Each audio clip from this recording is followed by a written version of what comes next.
the New Orleans Pelicans have struggled. I'm sure the Pelicans are extremely happy to have J.J. Redick back into the mix, Dave.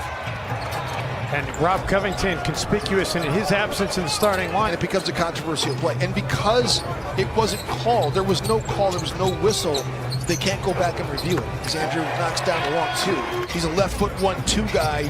He will hop into shots as well, but Jang knocking down the triple, that's a good sign for him. New Orleans plays last night. They got to get on a plane and come to the great white north up here where it's so snowy and cold right now. Derek Favors knocks it in. Second round picks. That was what it cost the Pelicans to get Derek Favors out of Utah. Wiggins able to connect.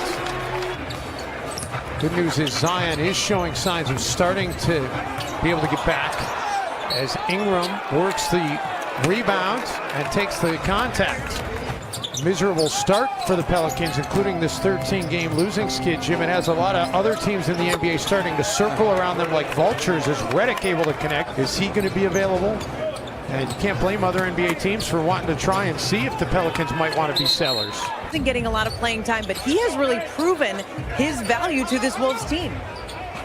Well, we saw it from the very beginning how hungry he was in training camp. So it should have been a three-point play and ended up getting nothing out of it. Corgi misses both free throws. And then they work it down the floor quickly to Ingram, and Ingram will have a chance for a three-point play on the other end. 12.7 points per game in transition, which is 11th in the league, but teams have been trying to find some holes in that of late, no doubt. Shabazz Napier connects, winning on the road no matter who it's against. Yeah, no question. Out of the corner, Ingram connects from downtown. I do a little intermittent fasting. People are losing weight by the tons. Intermittent fasting. Ingram able to connect again, and nothing dropping all of a sudden from Minnesota. 6 of 15, all of a sudden Minnesota shooting 40%. JJ can get it going, and he's got it going. He and Brandon Ingram both, the Dukies. Ingram pulls up over Covington, and Ingram is red hot. Ingram, man, he is just a flamethrower right now. The way that he's playing, the way that Ingram gives you, like I say, I just like his rebound rate, and that's what Jahlil Okafor can do. He can overpower you. Napier, 2 seconds, has to hurry, got it away, it goes. And will it count? That's the question. Good to me. Exhibition season, I think that people were really turned on by this kid, thinking he was going to be something special at a young age. Taken with the 17th overall pick over the summer. Meantime, Wiggins ties the game. First team all defense a couple of years ago. A really solid guard for the Pelicans. Pelicans' largest lead of this game has been 11. They can match or exceed that with points here. Without Karl Anthony Towns, Jeff Teague has to give you a great effort. But in spite of all that, Jim, the Timberwolves have struggled to win, which is what's really deflating. Covington able to connect on the three. Okogie drive out of the corner. Wow. Wolves work it to Wiggins, and Andrew able to splash it from the corner. He's for the rebound, able to come up with it, and they tried to throw it off of Ingram, but Ingram, you mentioned the quick hands. Quick hands there. He's able to catch the ball. Ball out of the corner. Drills the triple. Great kid by all accounts, too. The folks in LA speak really highly of him. Wiggins, no. Gorgie offensive rebound, and then the dunk. I mean, they've made 15 field goals. They've only got 6 assists. They have as many assists as they do turnover. Josh Hart, meantime, with a 3. He was percolating. They've got 14 assists on 20 makes to the Pelicans. Josh Hart last night at 14 points, 9 rebounds. Got it started really early, too. He's 4 for 4 from outside the arc. Hart fires ahead. Ingram 3, and he is able to connect. Good contest by Cove. And then Teague with the quick outlet, but it's an errant pass taken away by New Orleans. Ingram, Gorgie Jang trying to collect the charge. Covington with a rebound.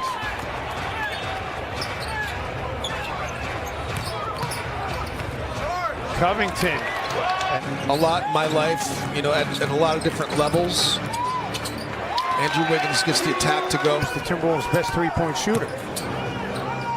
Hayes, beautiful. That's what I'm talking about. That was beautifully executed by New Orleans. Ain't worry about anything. He just protects the rim, getting into Andrew Wiggins' way. Gets it to go. He's silky smooth, isn't he? Granted, they played some tight games, including overtime last night against Brooklyn as Keita Bates-Diop able to get it to go. Dallas twice, Phoenix, Detroit, at Milwaukee, at Philly, Orlando, and Brooklyn. Wiggins, there we go. Off the turnover, chance for an and one. Exactly true. Lonzo Ball gets it back to a 13-point lead. But you want to have this thing turned around heading into the fourth quarter. Graham, there you go. Back to single digits. Wiggins can't get the second chance bucket. 2 more misses in the paint. 3 the other way, and of course it goes in. Of course, at Duke, and then he had the shoe incident last year. Oh yeah. Late in the season at Cameron Indoor. Lonzo Ball with the take and make, part of that 2016 championship team. Jason Hart, of course, you're going back into my Syracuse, baby. Well, he's a former Timberwolf to be reckoned with too. I think he's gonna develop into a good player. Being a rookie, being young, he's gonna get better. Darius Miller, a guy that they were counting on, but he tore his Achilles during summer workouts. All right, chipping away. Moore, baseline drive. Holiday out of the corner. Shot clock down to 3. And Vonleh gets hit and one. That's a good way to start quarter number 4. The contact, Williams did a nice job of flying by. Graham.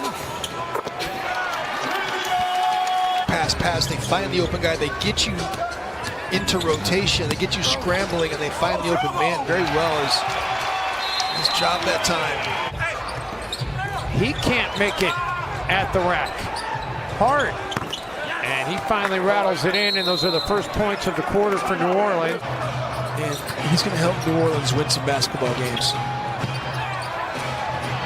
Trevion Graham out of the corner. Holiday might have had an open look at it, and he passes out of there. Comes up with the offensive rebound, however. I was wondering where Gorgui Dieng was in this game as Jrue Holiday knocks down the triple.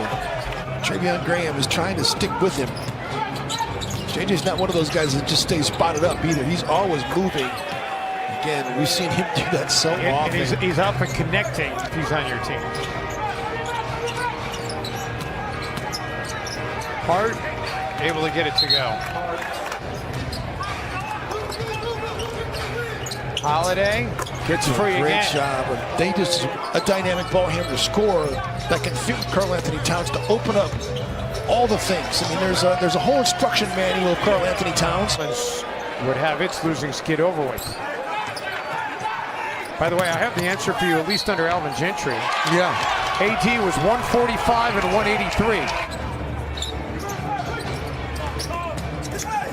Ingram, a block foul called here on Gorgui Dieng, so Ingram with a chance for an and one to take on the Warriors next. Then at Portland, and then they play the Denver Nuggets on Christmas Day.